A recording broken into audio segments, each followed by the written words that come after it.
name is Don Abelson. I'm Professor and Chair of Political Science at the University of Western Ontario in London, Ontario, Canada. My area of expertise is think tanks in the United States and Canada, and have written several books and articles and book chapters looking at different aspects of think tank behavior in both countries, as well as think tanks in Europe and in other parts of the world. I've been obsessed with think tanks probably for close to 30 years. It became an area of interest when I was doing my PhD and has grown from there. So I started off really wanting to explore the think tank phenomenon in the United States, and over time my work has become more comparative, so comparing think tanks in the United States to those in Canada and Great Britain and beyond. I'm fascinated with them because I'm interested in how ideas are generated and disseminated. Which organizations, which individuals become involved in policy discussions, how do they do it, how do they shape major foreign policy and domestic policy discussions. So I've always been intrigued with where ideas come from, whether they focus on military strategy or on building infrastructure or free trade, but where do they come from, how do they gain traction, who is ultimately responsible for shaping them, and of course looking at the leaders who are in a position to either adopt them or reject them. So think tanks, I think, occupy a unique space on the political landscape, and how they've evolved over time is in and of itself a fascinating field of exploration. Well, I think among the most significant changes for think tanks is going back to when they were first created, going back to the mid-19th century. People often think, oh, they started in the United States. Well, they didn't. They actually started in Europe. So in Britain, in Germany, the Fabian Society in London was considered to be among the first think tanks. One of the greatest changes has been how they see themselves and the kind of work that they become involved with. Think tanks traditionally were seen as organizations that would be supported by philanthropic foundations, by leading philanthropists in the early part of the 20th century, and they saw their goal or their responsibility as producing neutral policy research, applying their scientific expertise to public policy issues of the day. I think one of the most significant changes we've seen is how think tanks have moved from being strictly policy research institutions to engaging more in political advocacy. And so when we consider some of the top think tanks in the United States, like the Heritage Foundation, the American Enterprise Institute, even the Brookings Institution for that matter, they're no longer seen simply as repositories of policy expertise, but organizations that engage in political advocacy, which I think has concerned scholars and certainly many other people around the world, because they've come to resemble lobbyists and other types of organizations that we tend to associate more with advocacy than we do with think tanks. So I think the public is becoming more knowledgeable about what think tanks do because they see people on the evening news, they listen to podcasts. Many think tanks are actively involved in social media. There's some think tanks, for instance, the Center for American Progress, which is based in Washington, D.C., that is one of the most effective institutions in terms of developing tracking technology. So if you were to go online and download their latest publication on education reform or healthcare reform, within a matter of days they would be contacting you via email, and they would have already developed a profile of you because of your IP address. Do you teach at a university? Do you work in government? And provide you with more and more publications that perhaps will suit your interests. So think tanks are becoming more savvy technologically, politically, and I think the public is becoming more aware of their work because they're reading their blogs, they are seeing people from think tanks enter the US government in important posts, and I think the term itself tends to evoke a very different response now than it did perhaps 20 or 30 years ago. In some ways it's a positive change. I think the more the public engages in debates about whether or not certain domestic or foreign policies are a good idea, just to get citizens engaged in discussions, I think is a positive. I think the negative is that the quality of research that comes out of many of these institutions, unfortunately, is watered down. because they came to the realization many years ago that what policymakers want isn't 300 to 400 page books that academics write. They want 3 to 4 page policy briefs that could be read, in a taxi ride from Capitol Hill or from the airport in Washington to Capitol Hill. So I think the quality of research in many respects has suffered, but the overall reach, I think, of think tanks has probably increased. So it's a trade-off.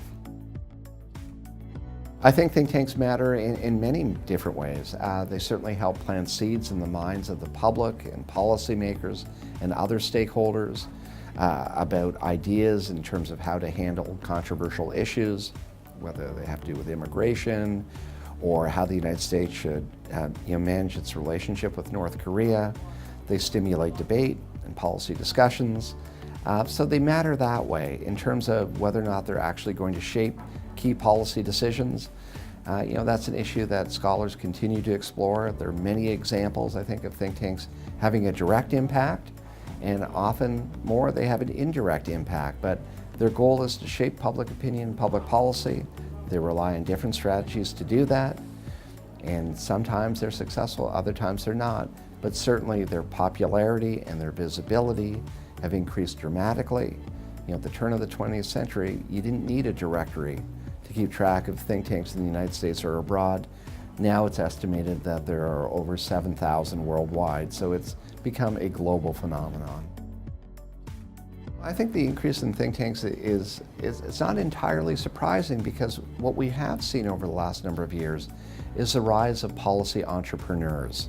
So private citizens, people who feel passionate about a set of ideas and then have the willingness and the capacity to go out and raise money to help support research around the issues that they are interested in.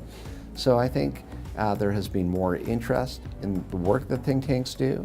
The mortality rate among think tanks is very low. Once they're created, they don't tend to disappear. They might reinvent themselves, but I think they've enjoyed a lot more visibility because they're having some success, again, in terms of shaping the way that we think about policy issues. So they might not be responsible for the issue itself, but most think tanks tend to be effective at helping to shape the parameters around discussions. And I think in that sense, I'm not surprised that more have been created, and especially in countries around the world that look to the United States as a country where think tanks have flourished. They have tried to emulate the think tank experience in Washington. Some have been successful, perhaps some less so. Well, for think tanks, measuring their influence is really important, but primarily to impress donors. Think tanks want to come up with ways to indicate that they have been actively engaged and that they really are having an impact. So what are the things that they track? How much media visibility they have, how often they were cited in major American newspapers and magazines, how often they're referenced in the congressional record if we're focusing on American think tanks, how often their staff testify before legislative committees. So anything that can be measured that speaks to how engaged they are, think tanks will pay attention to.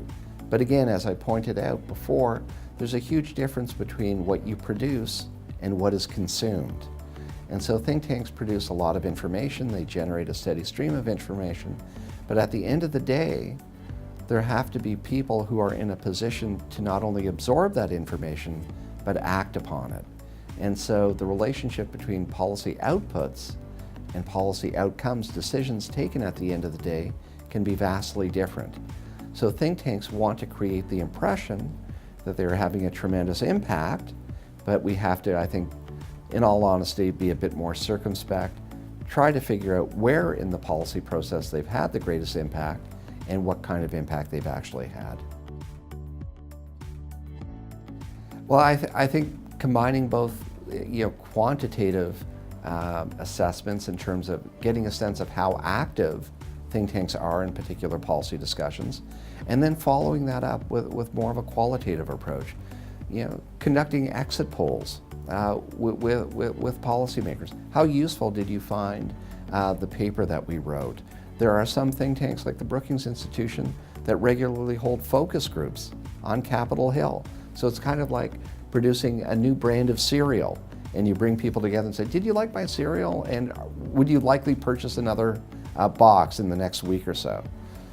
In a similar vein, some think tanks that are very much invested in how they are perceived and how their work is received will hold focus groups and say to policymakers, congressional staff, other stakeholders, we sent you several reports. Which ones did you read? Did you find them useful? Why did you find them useful? Could we create products that better suit your particular interests? We know that you have limits to how much time you can spend digesting our products. What can we do to make our products more accessible? I think the think tanks that ask those questions are the ones that understand that if they don't, there can be a disconnect between what they produce and what's read. And at the end of the day, they're in the business of marketing ideas, but people need to be able to consume them in order for think tanks to have the kind of impact that they so dearly covet. So it's about engagement. Right? It is about engagement, and it's about writing in a way, presenting ideas in a way that are timely and relevant, and more importantly, accessible. Think tanks shouldn't be talking over people's heads. They should be talking to people and explaining to them, whether they're in the private sector or in government or any other sector of society, why it's important to think about the ideas that they flagged. And think tanks start with a very simple premise. Ideas matter, they have consequences, and those that are carelessly executed and recklessly conceived can have dire consequences. So think tanks need to demonstrate to the public and to policymakers that the ideas that they want to focus on matter and that they have some very good ideas about how to implement them.